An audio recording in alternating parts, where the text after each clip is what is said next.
और फ्रांस के बीच राफेल लड़ाकू विमानों को लेकर एक मेगा डिफेंस डील जल्द हकीकत बन सकती है। $22 बिलियन डील फ्रांस के साथ में, रफाल 114 रफाल की डील। भारत की प्लानिंग इतनी बड़ी है कि वो राफेल की वैल्यू का करीब 60% हिस्सा भारत में ही तैयार करना चाहता है। भारतीय नौसेना के लिए 6 एडवांस पनडुब्बियों के ज्वाइंट प्रोडक्शन पर समझौते को अंतिम रूप दिए जाने की उम्मीद है। यह सौदा करीब $8 अरब का बताया जा रहा है और इसके तहत जर्मनी की कंपनी थ्रीसेनक्रूप मरीन सिस्टम और भारत की Mazagon dock ship builders limited यानी कि MDL मिलकर पनडुब्बियों का निर्माण करेंगी। और सबसे खास बात, भारत में ही ये पनडुब्बियां जो हैं बनेंगी। कि भारत जो है वो अपनी नेवी पे बहुत पैसा लगा रहा है। उसकी वजह यह है कि इंडो पैसिफिक के अंदर बहुत सारी जो नेवीज हैं वो भी बहुत ज्यादा पैसा लगा रही हैं। की सबसे बड़ी डिफेंस डील के बारे में 8 बिलियन की सबमरीन डिफेंस डील जो जर्मनी के थ्रेसेनक्रूप और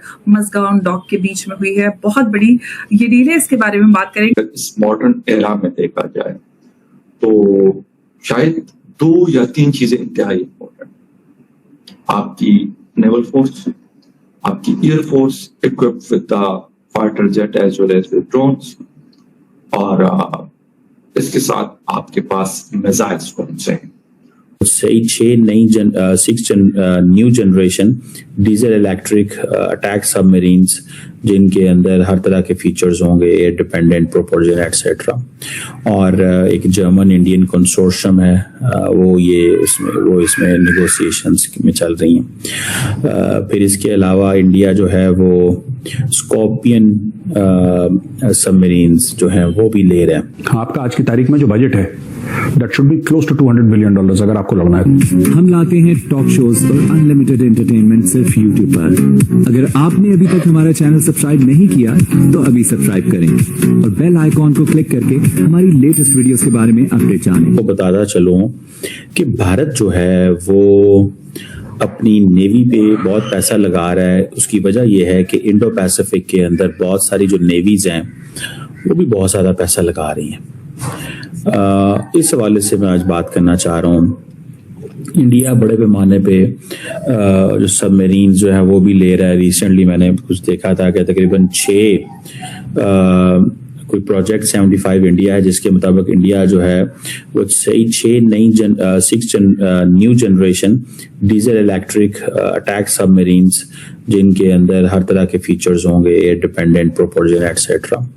और एक जर्मन इंडियन कंसोर्शियम है, वो इसमें नेगोशिएशंस में चल रही हैं। फिर इसके अलावा इंडिया जो है वो स्कॉर्पियन सबमरीन्स जो हैं वो भी ले रहे हैं। ये स्कॉर्पियन क्लास इन्हें सबमरीन कहा जाता है। वो जो एक प्रोजेक्ट 75 के अलावा ये 3 हैं, ये भी अंडर डिस्कशन है। न्यूक्लियर पावर्ड सबमरीन्स जो हैं दे आर देयर। इंडिया जो है वो 2 न्यूक्लियर पावर्ड अटैक सबमरीन्स जो है वो डोमेस्टिकली एक लॉन्ग टर्म इनका प्रोग्राम है। इंडिया का डोमेस्टिकली मसला ये रहता है कि ये इतनी जल्दी चीजें नहीं कर पाते।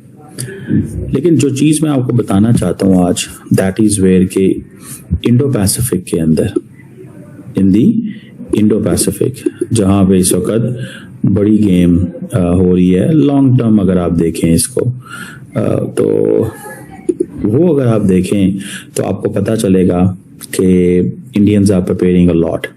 ये तो खैर मैंने गवादर की पिक्चर लगाई है, हमारे पाकिस्तान गवादर की। लेकिन अगर मैं बताऊं कि जो इंडो पैसिफिक रीजन है वो एक नया थिएटर है जहां पे नेवल एम्बिशंस बढ़ रहे हैं।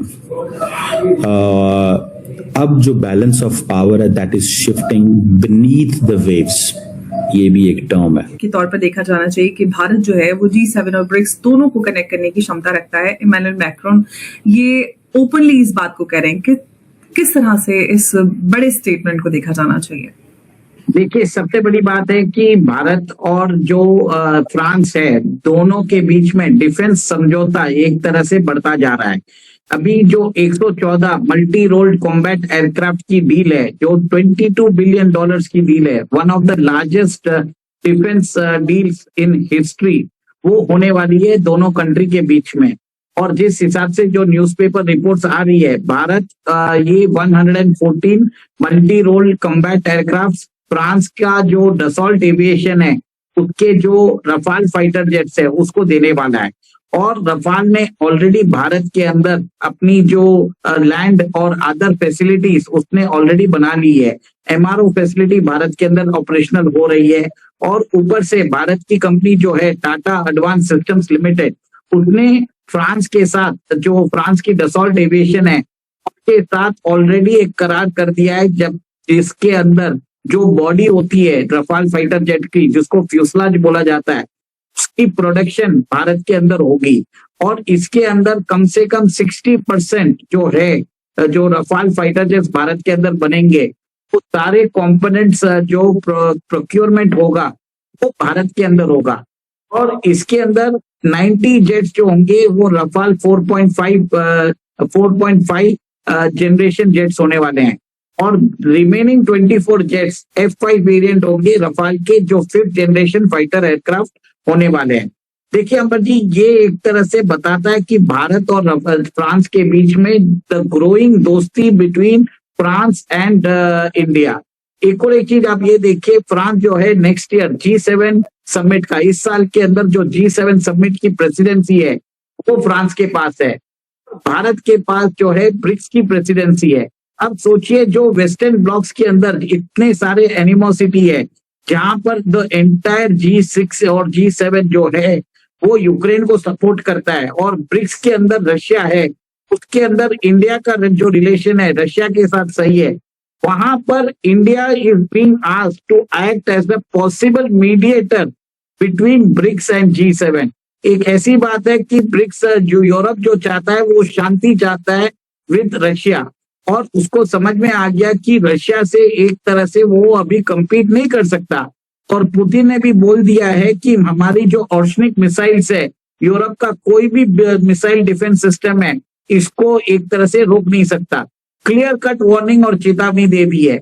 और सेकेंड एक और एक चीज है, जो डोनाल्ड ट्रंप है वो एक तरह से हमेशा डबल गेम खेलते जा रहे हैं अमेरिका के ऊपर। फ्रांस को भी भरोसा नहीं है।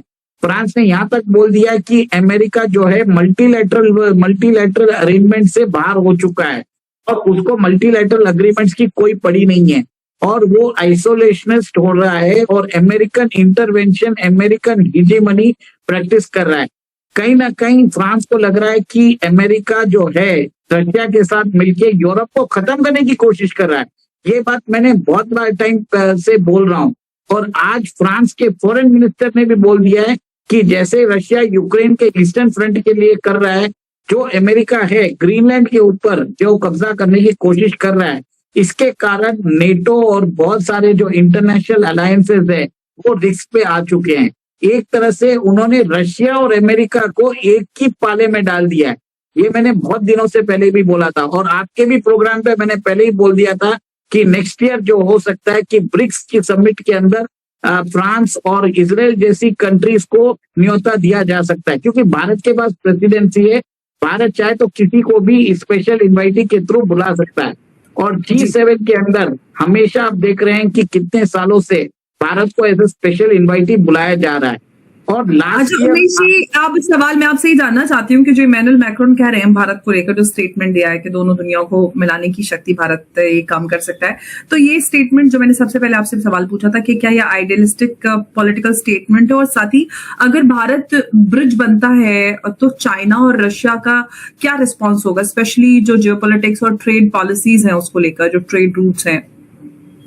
देखिए, सबसे पहली बात है कि सबको पीस चाहिए। Russia also wants peace in the peace near its border. पर सबसे बड़ा प्रॉब्लम क्या है, इतना जियोपॉलिटिकल जो चेस बोर्ड है वो इतना कॉम्प्लेक्स है कि कोई भी पावर जो है बीच में एक तरह से दोनों कंट्रीज के बीच में ये जो मिसट्रस्ट है उसको एक तरह से फिल नहीं कर सकता ये गैप को। तो आपको ये वीडियो कैसा लगा कमेंट बॉक्स में जरूर लिखिए। इस वीडियो को लाइक कीजिए, शेयर कीजिए, सब्सक्राइब करना ना भूलिए आपके चैनल EFC.Z को। मिलते हैं अगली वीडियो में। जय हिंद।